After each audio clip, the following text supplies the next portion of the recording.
My name is Jessica Parsons, and I'm a student at Paradise Valley Community College, and we're testing the microphone, and the microphone is working. Check, check, check.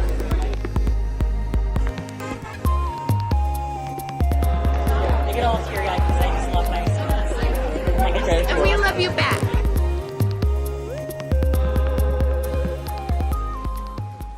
My name is Alexis Pena. I'm a student at SCC, Scottsdale Community, and I'm studying for philosophy. Hi, I'm Jessica Parsons. I'm studying theater here at Paradise Valley Community College and web design at Scottsdale Community College. And my name is Stephen Reynolds, and I am a social work major here at PVCC. Okay, well, we have some questions, and they've been provided with the questions ahead of time, so it's not like there's any kind of gotcha things going on here.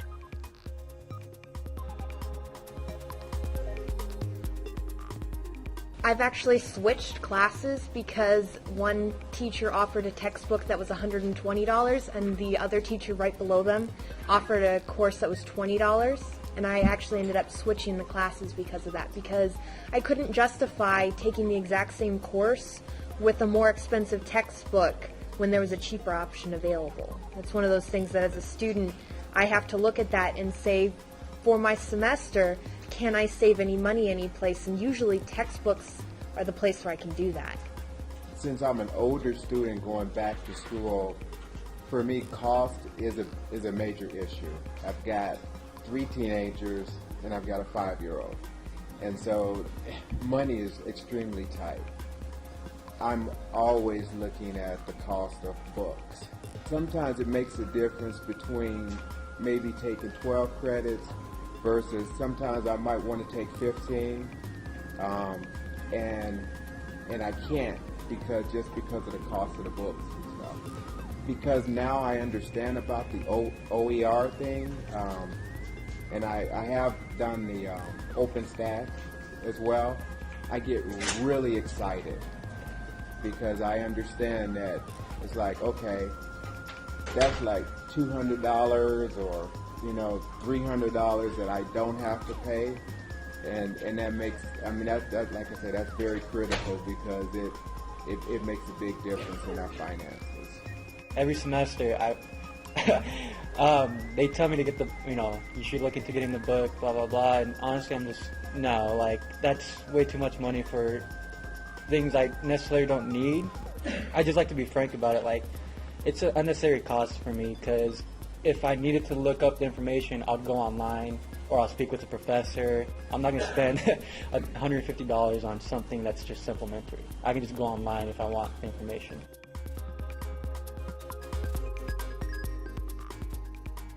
I usually prefer digital media. It means that I have less to carry around in my backpack, and it also means that I can search, and usually there's lots of links and things involved in digital media as well. Links to videos or additional resources, and it makes it more convenient. If I'm struggling with a topic or really interested in a topic, if they'll include links to additional videos or web pages or articles so that I can do additional research and find more resources and more ways to bring that into the real world, because a lot of times it feels like in college you're learning in a bubble and you don't really get to see outside of that bubble of college into the real world. And when teachers can bring in those links and those other media, I feel like I get more out of the class. I prefer having the digital copy and having the hard copy as well, because I'm just one of those type of people that, I like to have something to be able to look at, to be able to highlight, things like that. I'm that kind of a learner. If it's printed and given to me, I look at it for what we use it for, but other than that, it's kind of, shuffled away, and maybe I'll use it again, maybe not. The liberty that Google or like the internet offers me in terms of my own pathway to learning is just so awesome. I find that for OER, usually the information is more up to date. Sometimes with textbooks, unless you get the most current edition, which is usually the most expensive, you'll find that the information is from 5, 10. I even had a textbook that was research from 15 years ago. And you look at that and you say, okay, but what's going on now? So it goes back to that everybody thinks and learns in different ways. So by having open educational resources, you can kind of address those different learning styles as well. Open educational resources means being able to look at different sources, compare and contrast them, and really look at the world from many different perspectives. Because a lot of times with a traditional textbook, you're getting one person or maybe 2 or 3 people's perspective, but not really that global perspective. My first experience was with OpenStax, and when I went into the website, it said, "Do you want to make a donation?" And I was like, "Okay," So so it's like, okay, so I think it was like $5, and I paid $5. I downloaded the material, and I was like, "Was that it?" And it, and that was it for the semester. And I was like, "Oh, okay." For me, though, I see the value in it, and not just because it saves money, but just because it actually does have material that is more, for me, it seems like material that is more precise and what you actually need to have. But the internet is like the equalizer, like, hey, I want to learn how to cook this. I'm going to Google it. I'm going to watch a YouTube video. I'm going to read what these people are saying. Like I always check the comments if I'm trying to learn something and see what people, like, how they're disagreeing, blah, blah, blah, blah. And it just makes sense to, like, yes, I can spend $200 on this book, or I can just go online and look it up. And the fact that it's in the context of the school allows for a better guidance of that information, So, I have a tendency to go off the rails if I'm learning something, but like me and him were just talking about the fact that it's happening, it's going to keep going, and there's only so much you can do to impede that before the dam breaks and everybody's just learning online, I guess.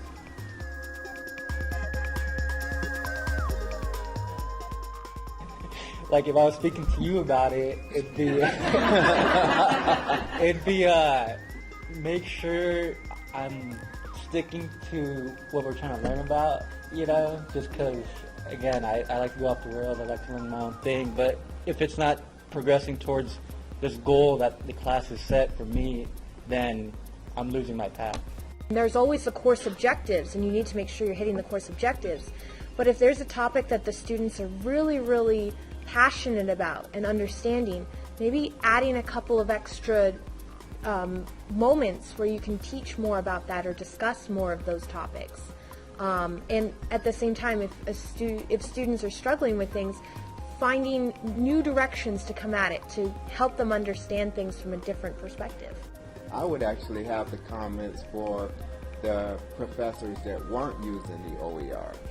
Well, the next question is, what advice do you have for faculty who have not yet begun using OER, but plan to in the future?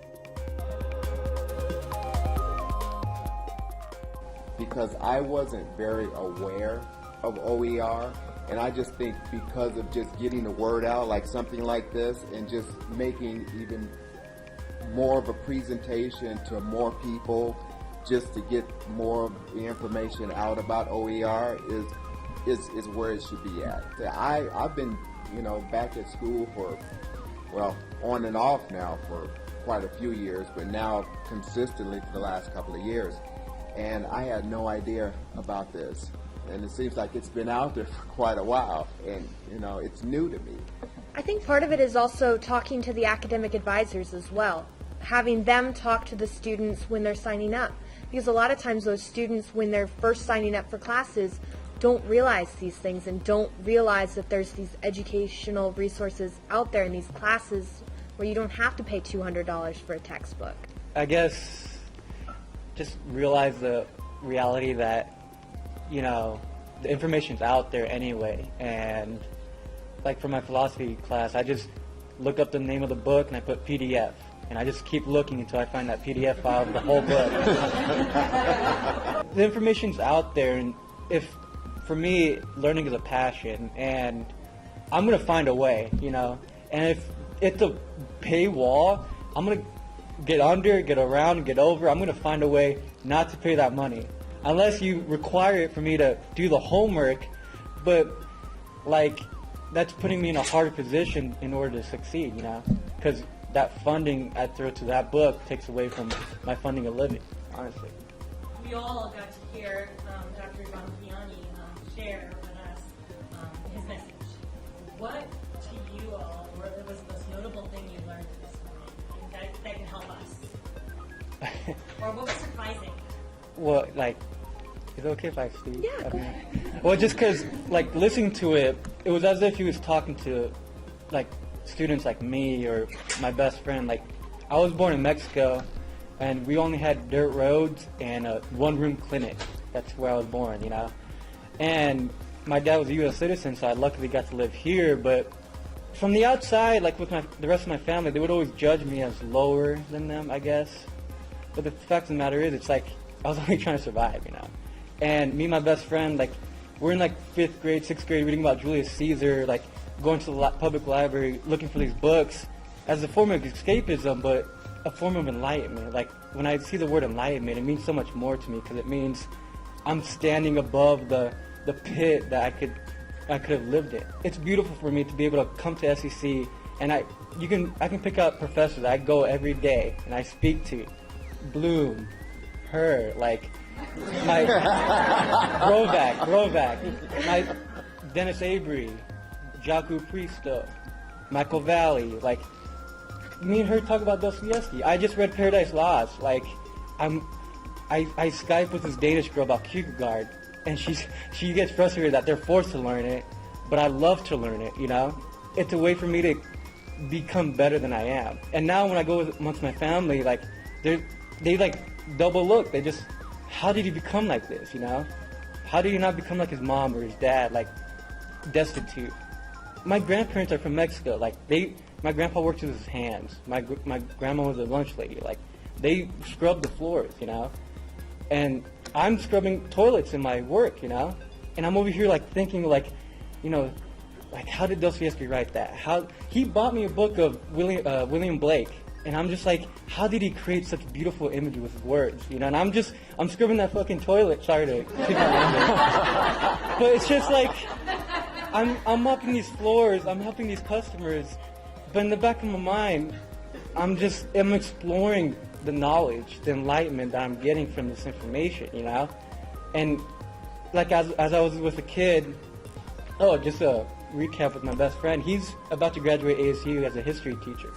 So, like, I'm sorry, but it's just like, all my life, everybody judged that kid, you know? He was that smelly kid with long hair who, you know, was unkept, and they always judged him, and he was always hungry. And I would always try to include him, you know. If I got to go to Disneyland, he's coming with us. If we're getting pizza on Friday, he's eating, you know. And it's easy for people to speak, I want to be inclusive, you know, but it's work. And the point of the matter is, it's like, without like, if it wasn't for the school, I would still be learning, you know. I would still be doing what I need to do to learn, to stay alive, you know. I'm not going to be another Mexican in the ghetto, you know. I'm going to be Alexis Pena, a man of culture, you know. The internet for me is a great equalizer. It's democracy in true form, I guess. Sorry.